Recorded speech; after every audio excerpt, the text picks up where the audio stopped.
virtual.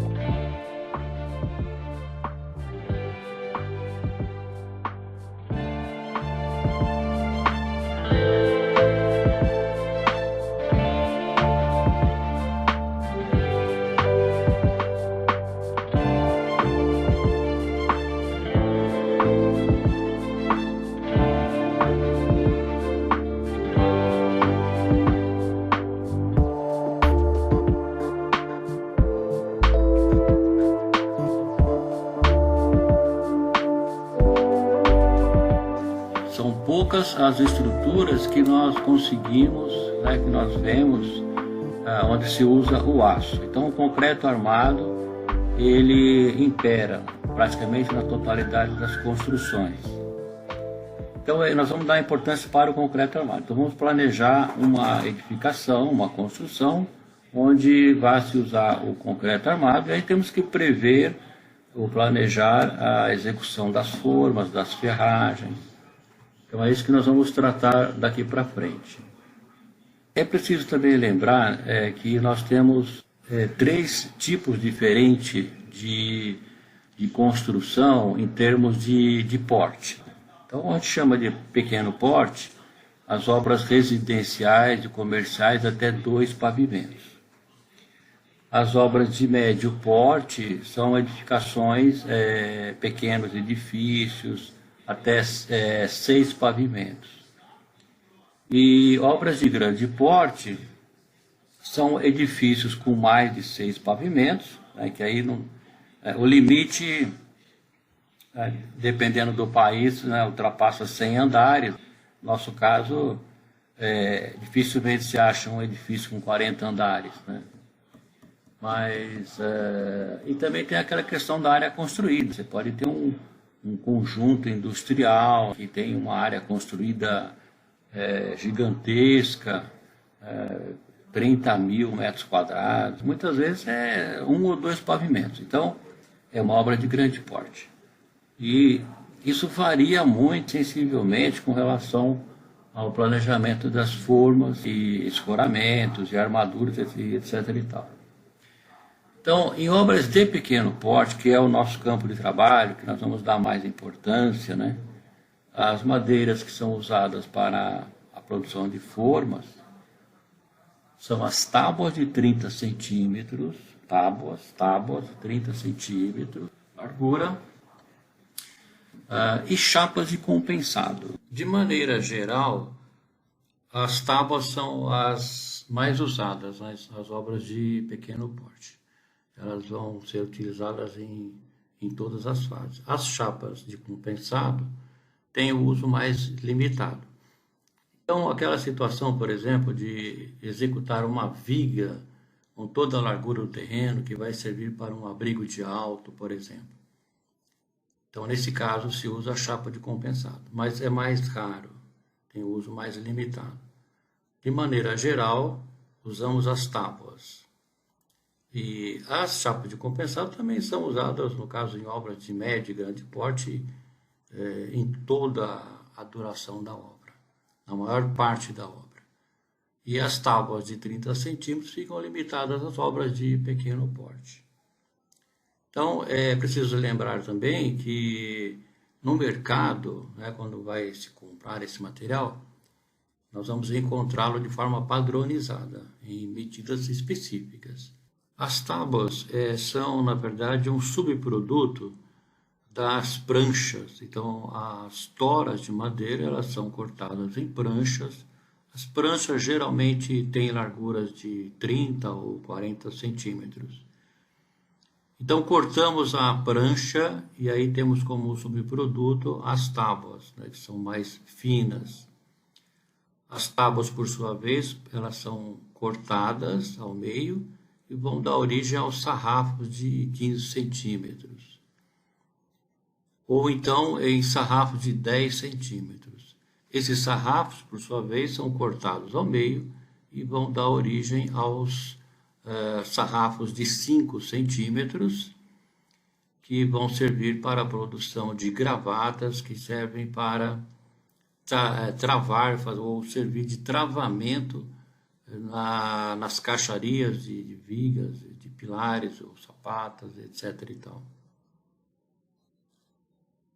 O uso das chapas de compensado é mais limitado devido ao custo, evidentemente. Então, elas é um produto industrializado e encontrado em várias espessuras. Começamos ali com 5 milímetros, 10, 15 milímetros, 20 milímetros, assim por diante. São as peças mais utilizadas. E com relação também ao acabamento, então tem peças que são resinadas, que duram mais, que resistem mais. E essas são preferidas para a produção de formas na execução dos edifícios em geral, seja de apartamento ou de escritórios. Então, o andar tipo, como é chamado, ele tem um conjunto de formas e vão servir para as vigas, os pilares, as lajes.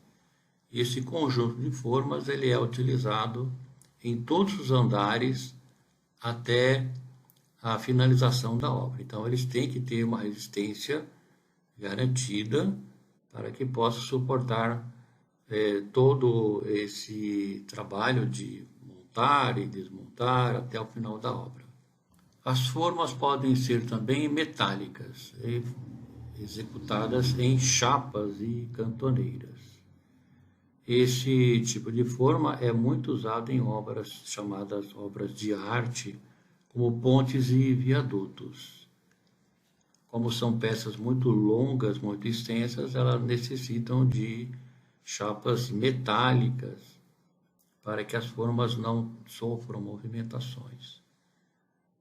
De maneira geral, obras de pequeno porte, usamos as tábuas de 30 centímetros em todas as etapas. Então, começando pela parte superior, pela cobertura, então elas vão servir para o escoramento das lajes e também para a produção de caixarias na execução das vigas, nas caixarias para a execução dos pilares e na caixaria para a produção de vigas baldrames ou sapatas, estruturas de fundação em geral.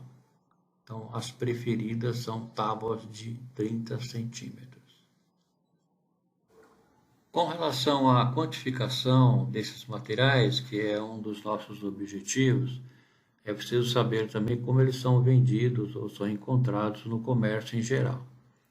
De maneira geral, as tábuas de 30 centímetros, assim como os sarrafos, são vendidos em metros. Existem as peças também padronizadas, que são encontradas em tamanhos como 3 metros ou 4 metros, sempre subdivididos de meio e meio metro. No caso das vigas, as vigas de 12 centímetros de altura, as vigas de 16, os sarrafos em geral, o sarrafo de 15, o sarrafo de 10 centímetros, o sarrafo de 5 centímetros, os caibros, que é a madeira do telhado, que tem seções variadas, sempre em tamanhos padronizados, em torno de 3 a 4 metros.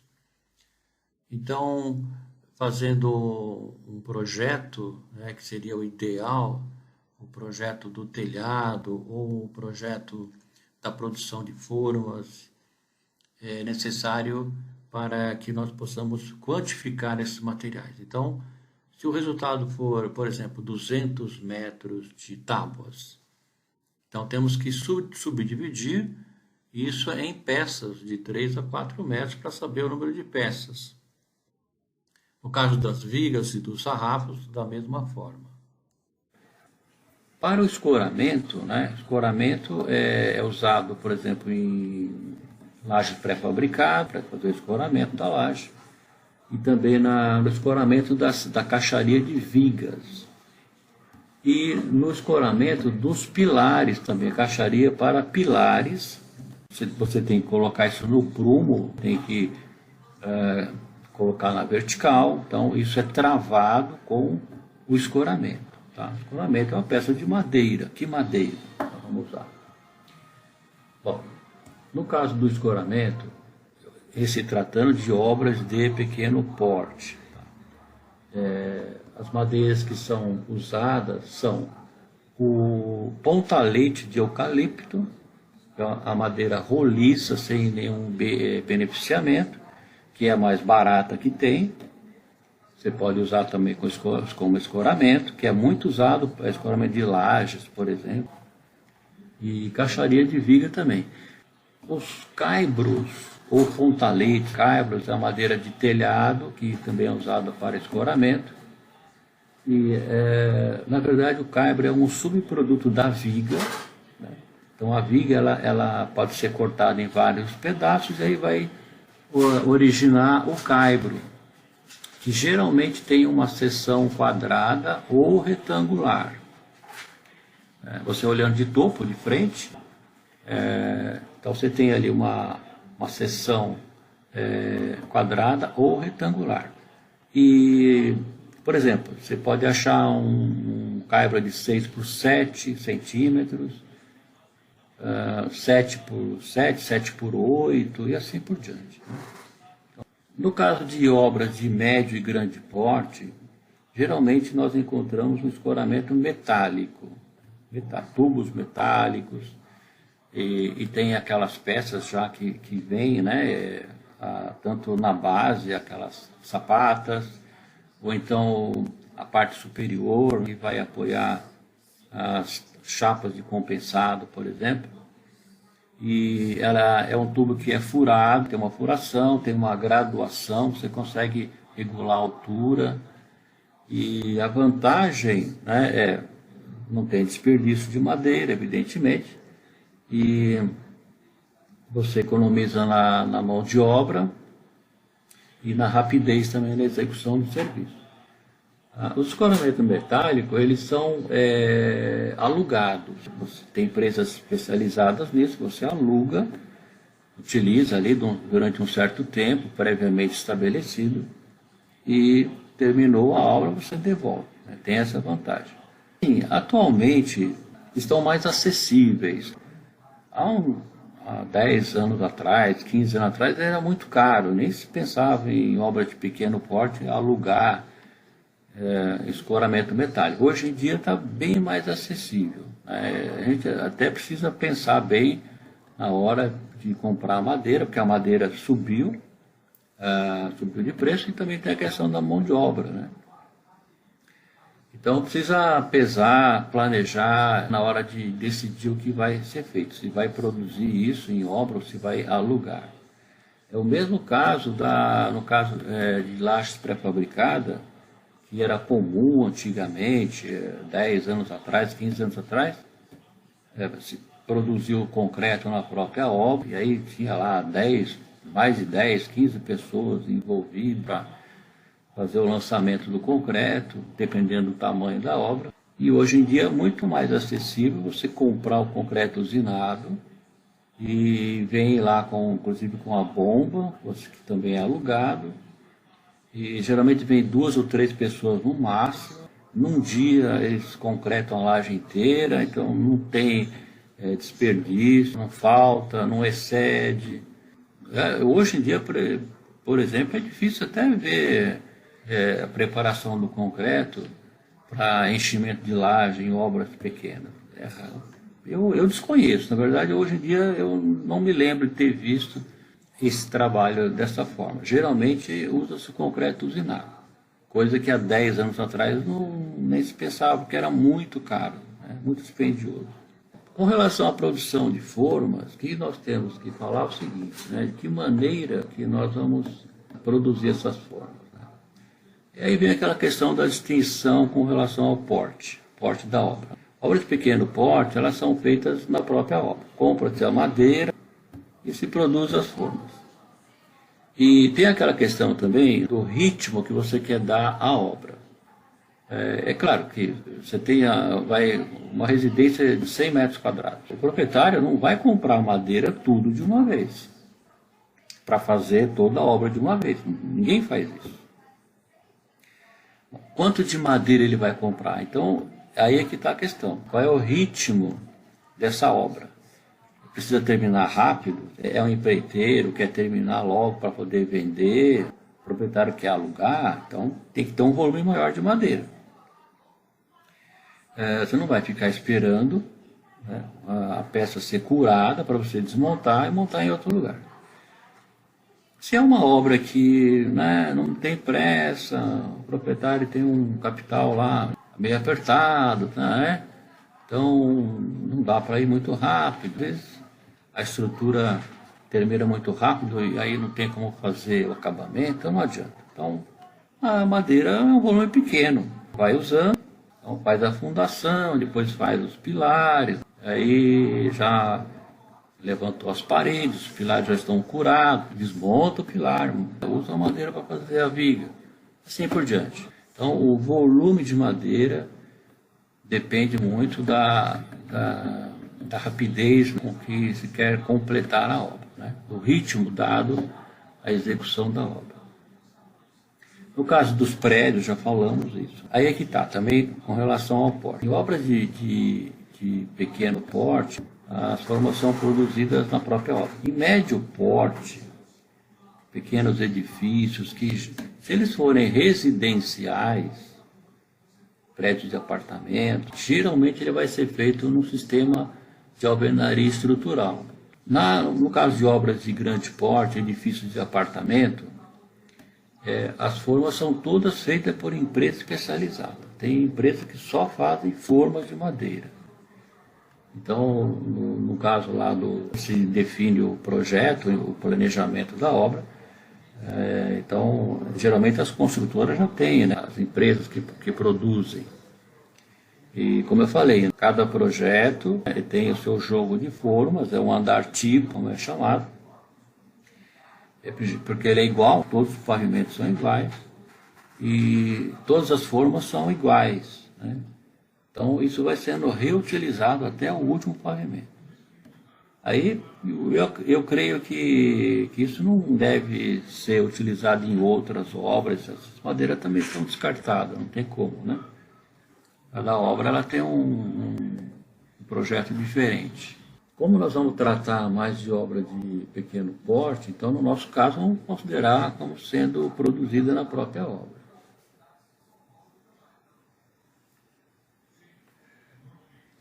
Gravatas. Gravata, né? Gravata, né? O que é gravata? A gravata né, a hora que você vai colocar o terno, tem que pôr a gravata, né? Tá. Mas, falando de investimento, no nosso caso, que gravata é uma peça de madeira que vai fazer o travamento da forma.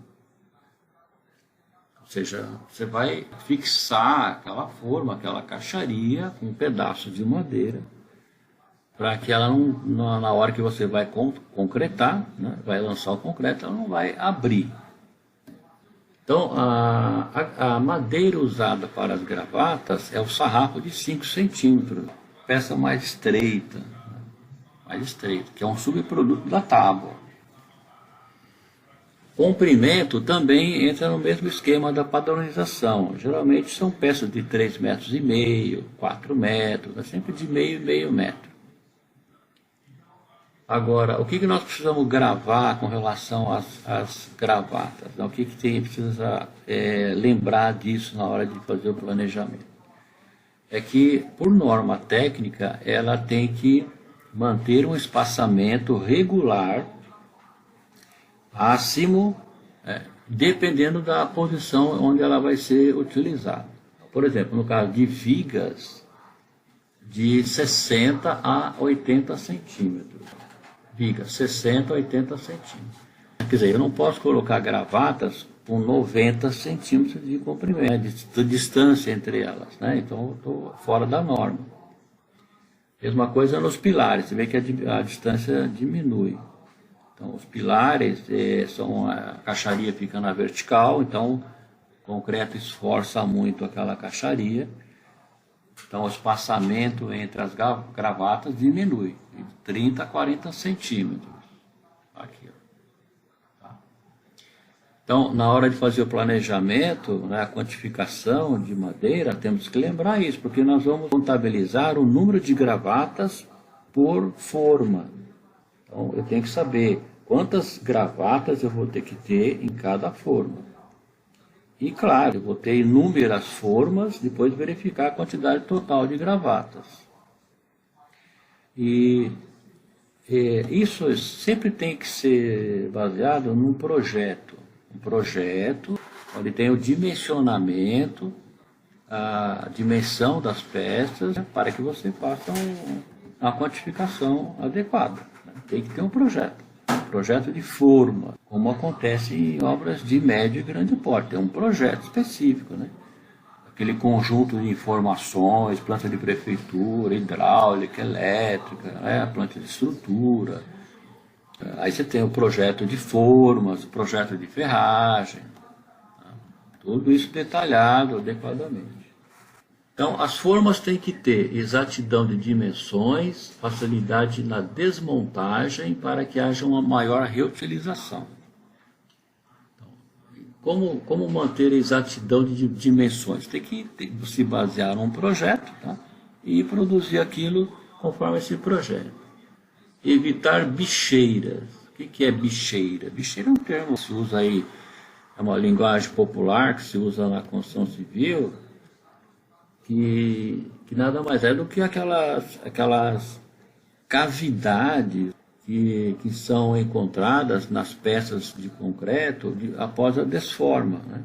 Então você vai desformar uma viga, vai desformar um pilar, e aí tem aquela cavidade, ou seja, uma falha de concretagem, né? O concreto não preencheu totalmente a forma, ficou uma cavidade, e aí nós temos que recuperar aquela peça quando for possível. Muitas vezes, dependendo da peça, dependendo da dimensão dessa bicheira, tem que meter a marreta, quebrar e fazer de novo. Imagina uma viga que vai vencer um vão de 5, 6 metros, uma viga de 50 centímetros, e de repente se tirou, desmontou a forma e aparece aquelas cavidades, aqueles buracos, a ferragem fica aparente. Imagina, a peça está toda fragilizada. Então, a hora que ela começar a receber carga, peso, não vai ter segurança, né?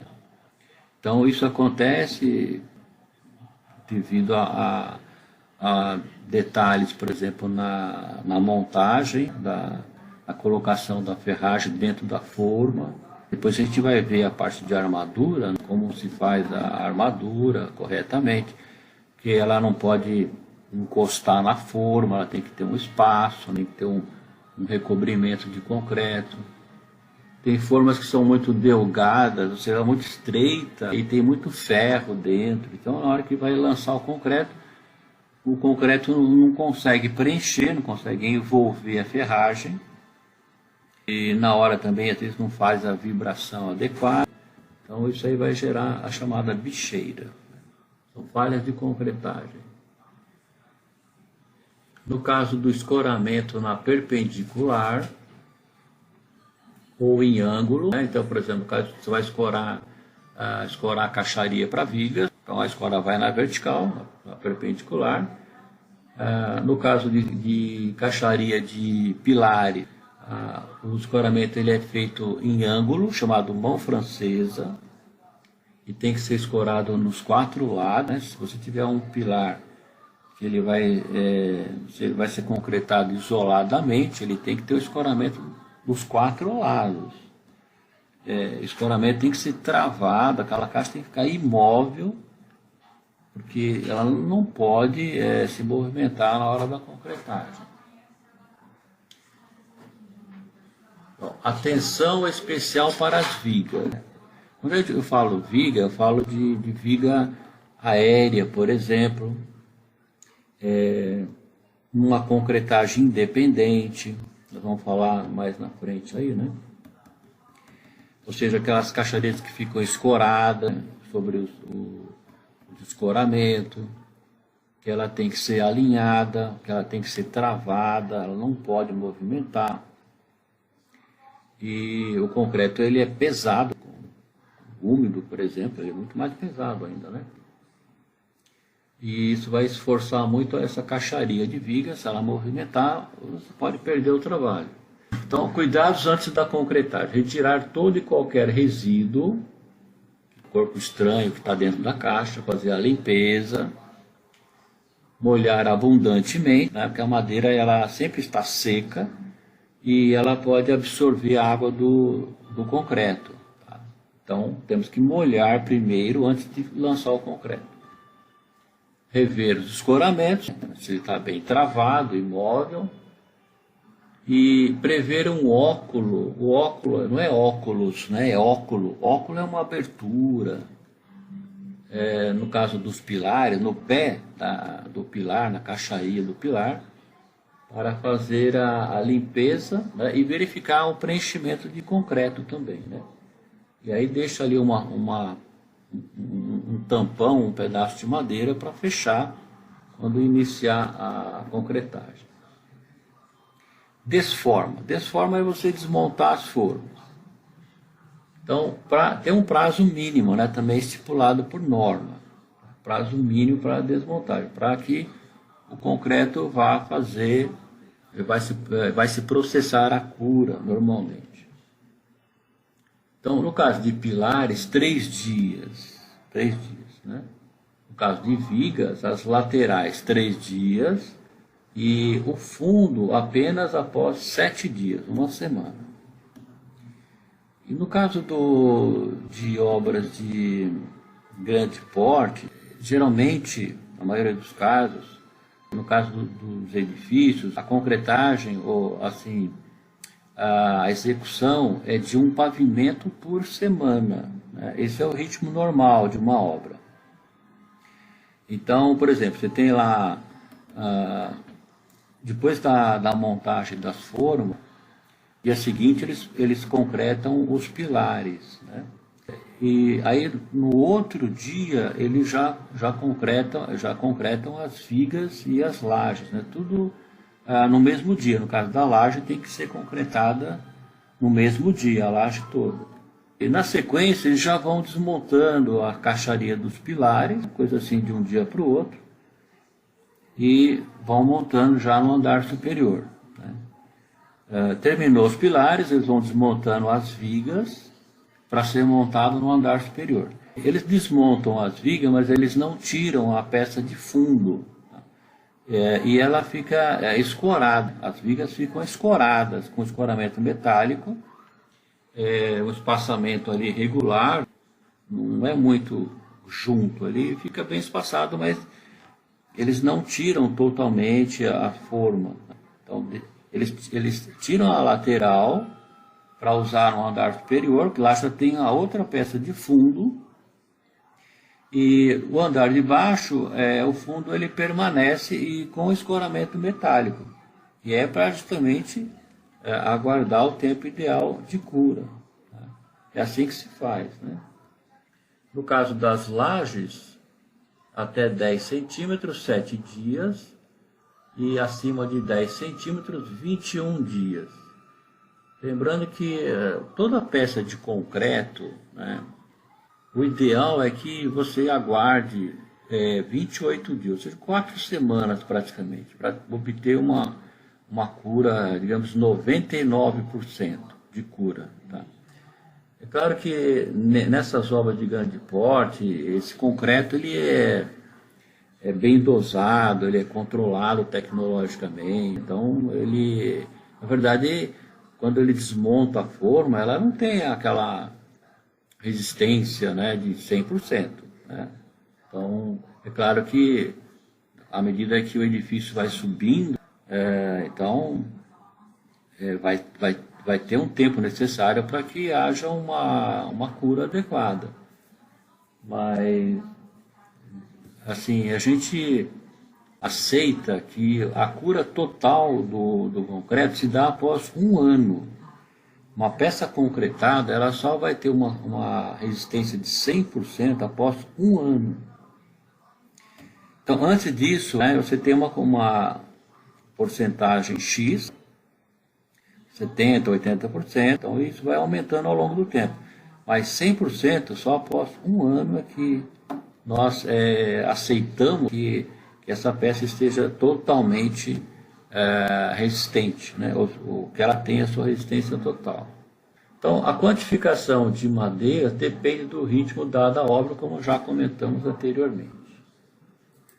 Em construção civil, nós não temos muita precisão, né? Não é como a indústria mecânica, por exemplo, que em tolerâncias muito pequenas, centésimo, décimo centésimo de milímetro, né? Então, a nossa tolerância é bem maior, né? Mas eu acho que tem que ter o mínimo de cuidado possível na produção dessas peças, porque isso vai refletir no acabamento. Então, quando a estrutura é mal feita, a caixaria é mal feita, e aquelas peças ficam cheias de rebarba, ficam assim, com muitas imperfeições, aí a dificuldade vem depois na hora do acabamento, no revestimento, seja ele argamassado ou de azulejo, ou mesmo pintura. Então, eu acho que o mínimo necessário seria usar a madeira adequada, não usar madeira verde, ter cuidado na hora da fixação, né? Marcar, sempre riscar com lápis, medir. Na hora de fixar os pregos também tem que ter critérios. Quer dizer, o mínimo necessário para que você tenha essas formas resistentes, né, que resistam à concretagem, que você possa utilizar várias vezes. Aqui tem uma figura interessante que acontece muito em obras de pequeno porte, que nós vamos depois fazer a quantificação considerando os dois tipos de concretagem, a concretagem independente e a concretagem em conjunto com a alvenaria. Então aqui seria o que acontece muito na concretagem em conjunto com a alvenaria. No caso dos pilares, a gente, depois de feitas as fundações, nós vamos levantar as paredes. E essas paredes, nós vamos deixar uns vãos onde serão concretados pilares, já determinado pelo dimensionamento, pela malha estrutural, como já vimos anteriormente.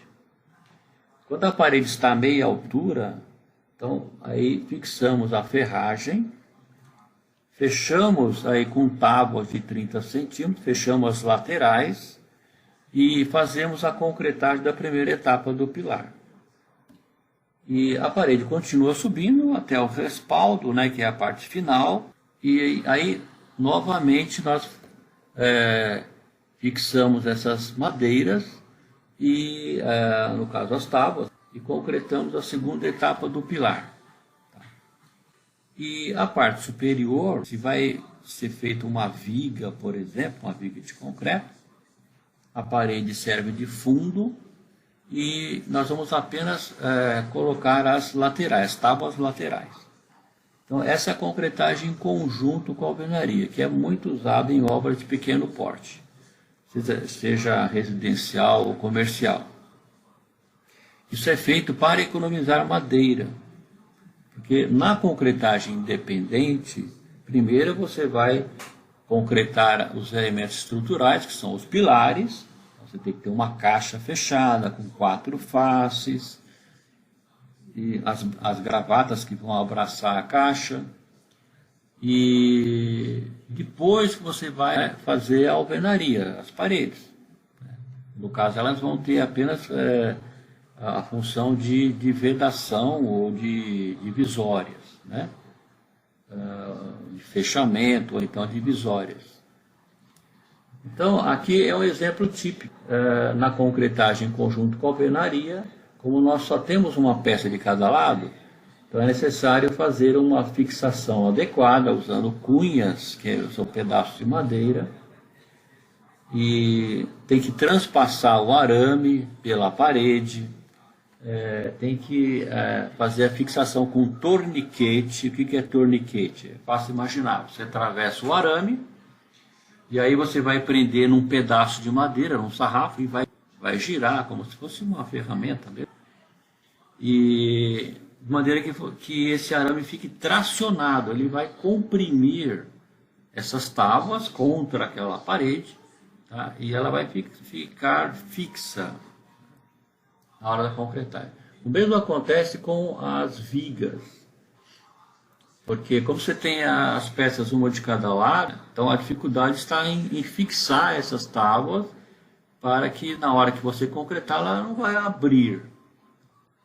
Então, se isso ocorrer, existe a possibilidade da perda do concreto, né? Se a tábua afastar, não precisa nem abrir, se ela afastar um pouco, o concreto vai vazar.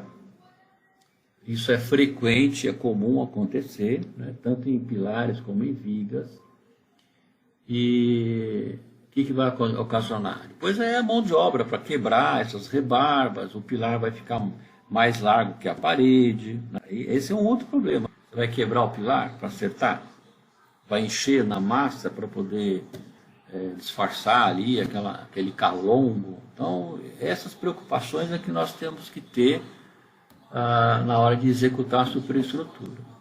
Bom, aqui tem outra situação que é comum também, no caso de obras térreas, se fazer uma cinta de amarração, feito com blocos canaleta, como nesse caso aqui, ó, um bloco canaleta, onde quando for vencer um vão de porta ou janela, ou mesmo no final da parede para receber a laje pré-fabricada, então se usa essa peça aqui de concreto, né, e depois é preenchido com concreto e ferro. Então isso é uma cinta de amarração, não é uma viga. Qual a diferença entre a cinta de amarração e a viga? Essa é uma diferença fundamental. Muitas vezes, como nós vemos por aí, o funcionário lá como colaborador, ele faz uma caixa de madeira, coloca ferragem, escora direitinho, enche de concreto e acha que fez uma viga. Na verdade, ele não fez uma viga. Precisa saber qual é a diferença. Então, a diferença fundamental é o seguinte: no caso de uma viga de concreto, ela está apoiada nos pilares, ela está engastada nos pilares. E todo o peso que ela está suportando, o peso próprio, né, da peça, se tiver uma parede sobre ela, se tiver uma laje sobre ela, todo esse peso está sendo transmitido para os pilares, 50% para cada lado. Então, digamos, você tem uma parede divisória, fez essa viga, então, e aí continuou um outro andar, viga, tem parede, tem laje. Se futuramente você quer tirar essa parede divisória, tudo bem, você tira, vai ampliar o espaço, né, vai unir dois ambientes. Isso é viga. No caso da cinta de amarração, isso não acontece, mesmo ela sendo de concreto armado, porque ela não foi dimensionada adequadamente para transmitir essa carga para os pilares. Então, parte da carga, do peso, vai para os pilares e parte do peso está apoiado sobre a parede. Então, se futuramente você vai tirar essa parede de fora, o que acontece? Aquilo vai desabar. Tá? Então, essa é a diferença. Agora, mesmo sendo de concreto, qual é a diferença entre cinta e viga? A viga é dimensionada matematicamente. Tá? Então, você tem fórmulas matemáticas para você dimensionar essa viga. Então, por exemplo, você vai estabelecer qual é a altura mínima que ela tem que ter, a altura que você vai fazer a forma, a altura da viga depois de concretada. Você vai calcular matematicamente a quantidade de ferros que vai dentro da forma, dentro da viga. Quer dizer, isso envolve cálculo matemático. E o que você vai considerar? Peso próprio e a carga que ela está recebendo. A carga que vem da laje, ou então de parede. Então, é uma peça que ela tem que ser dimensionada matematicamente. Tá? Agora, a cinta de amarração, não. A cinta, você compra uma armadura pronta aí no depósito, pode ter 4 ferros, pode ter 6 ferros, não importa.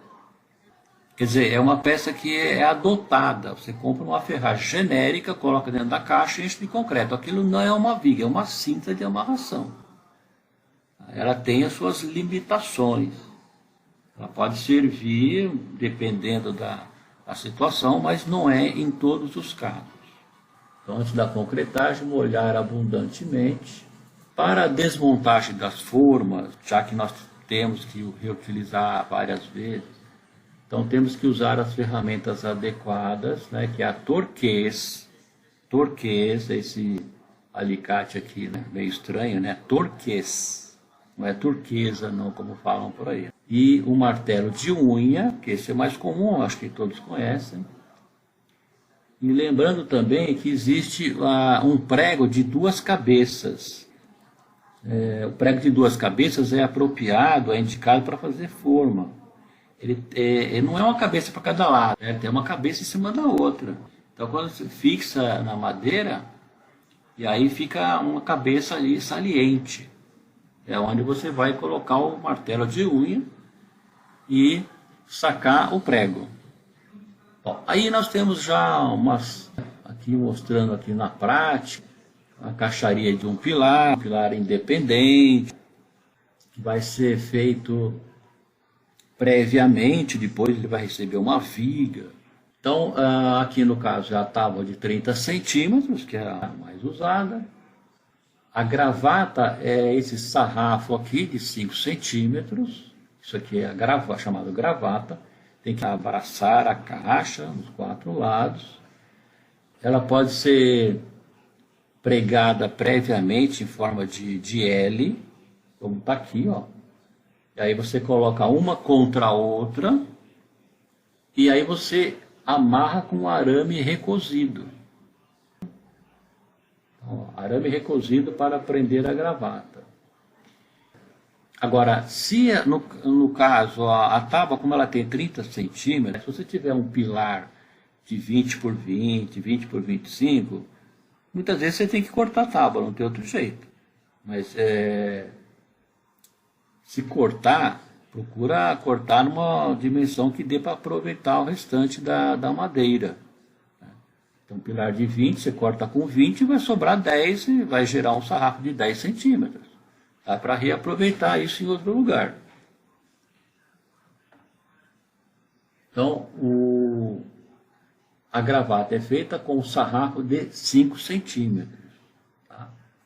Como que nós montamos a caixaria do pilar? Então, ela tem que ser montada com 3 faces, deixar uma aberta de um lado, porque primeiro você vai fixar a ferragem do pilar, como está aqui. Né?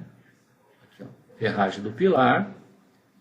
Aí nós encaixamos a caixa do pilar e aí fixamos a 4ª face. Fixamos a 4ª face e colocamos as gravatas para fazer o travamento. Como eu falei, a ferragem ela tem que ser menor do que a caixa, que é uma norma técnica que tem que manter um recobrimento mínimo. O ideal é de 1,5 a 2 centímetros. Então, como que nós vamos saber? Então, é aquele projeto de forma, o projeto de ferragem, que vai determinar. Na hora de dobrar o estribo, que é esse ferro mais fino, a dimensão da armadura no final, depois de pronta, tem que ser menor do que a caixa. Quem vai garantir esse espaçamento são os passadores. Que nesse caso aqui, por exemplo, é um picolé de argamassa, cimento e areia, que é uma forma mais simples e barata de fazer. Agora, existem os espaçadores de plástico, discos de plástico, que nós encaixamos na ferragem e esse disco é que vai manter ali o espaçamento. Quando nós fazemos a fixação da caixa com as gravatas, então a armadura ela vai ficar travada, né, posicionada no centro, ela não vai encostar na caixa. Então isso é para o concreto penetrar na armadura, envolver a armadura. Ela vai ficar escondida ali, protegida pelo concreto. Então esse é o papel dos espaçadores, isso é imprescindível em qualquer etapa da obra. Fundações, pilares, vigas, lajes, tudo tem que pensar nos espaçadores. Aqui é uma forma simples, na prática, de fazer esses picolés. Isso geralmente tem 2 centímetros, nessa faixa aí. Não precisa nem ter ferro, tá? É uma argamassa forte, cimento e areia. Quando estiver na hora de moldar, coloca o arame recozido, porque aí depois fica fácil amarrar na ferragem. Isso também é importante, ó. A altura máxima de lançamento do concreto é 2 metros, também é uma norma técnica. Não pode lançar o concreto de uma altura superior a 2 metros, que para não haver segregação, né, da pedra e não ficar só nata de cimento em cima, a pedra fica no fundo, que é mais pesada. Então, você tem um pilar de 3 metros, tem que ser concretado em 2 etapas. Então, aqui, ó, tem 2 metros, né, concreta essa parte, essa parte superior da forma já fica cortada ali no jeito. Quando o concreto já está aqui na borda, aí fixamos essa parte aqui e terminamos a concretagem pelo lado de cima. É completar toda a altura da caixaria. Lembrando que a distância máxima entre gravatas para os pilares é de 30 a 40 centímetros. A caixaria do pilar, devidamente travada com as gravatas, é um pilar independente, né? Travamento com escoras, com caibros, escoras aqui, chamado de mão francesa, nos 4 lados, né? Devidamente travado, aprumado, para que não haja movimentação. O óculo de limpeza, essa abertura na base da caixaria do pilar, para molhar, para limpar e depois, na hora da concretagem, para saber se o concreto está penetrando aqui, está chegando até o fundo da caixaria. Depois de desformado, o pilar foi desformado, está lisinho, está bonito, está fácil de fazer o acabamento, não tem bicheira, não tem buraco. Essa é a forma correta de se fazer. Ó, caixaria para vigas aéreas. Essa é a forma ideal de se fazer o escoramento. Escoramento em forma de pórtico, né, ou batente. Tá? Então usamos aqui o caibro, que é a madeira de telhado. Esse é o sarrafo de 10 centímetros, aquele mais largo. E essa distância aqui, ela não pode exceder a 1,20 m, 1,30 m no máximo. Não mais que isso. Tá? Na produção desses escoramentos, ele pode ficar um pouco mais curto do que a altura que você precisa. Na hora que você for alinhar, você vai colocando calços de madeira embaixo para poder chegar na altura que você precisa. Então ele tem que ser cortado um pouco mais curto, mais baixo do que a altura definitiva. Então, pelo lado de cima, só lembrando o espaçamento das gravatas de 60 a 80 centímetros. Espaçadores de argamassa. Espaçadores para posicionar a ferragem dentro da caixaria, né, mantendo a distância necessária para o recobrimento de concreto. Tá? Quando não se usar o espaçador de plástico, que é muito comum também, não é tão caro assim, é fácil de achar, pode-se usar o de argamassa. No fundo, quer dizer, você vai colocar primeiro o espaçador, depois você coloca a ferragem apoiada sobre o espaçador. Então é fácil imaginar que o concreto vai preencher aqui a ferragem completamente, vai ficar totalmente protegido. Inclusive na parte de baixo tem uma norma técnica que pede que tenha que ter 3 centímetros no mínimo de concreto. No fundo da viga, na parte inferior, tem que ter 3 centímetros. É uma norma técnica, tem que seguir isso. Então, isso é para proteger a ferragem e para dar mais resistência na viga depois de pronto. Aqui também é uma outra forma de fazer o escoramento, chamado de cruzeta. E aí tem a questão do calço, que já falamos, né? As madeiras, elas podem ser reaproveitadas para escoramentos desde que com critérios.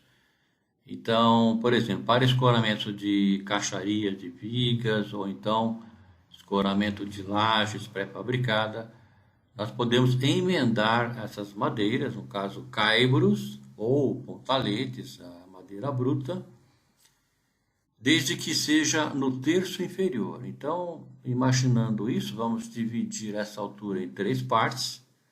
Por exemplo, se tem uma peça com uma altura que tenha que ter 3 metros, então eu posso ter um pedaço com 2 metros e um pedaço com 1 metro.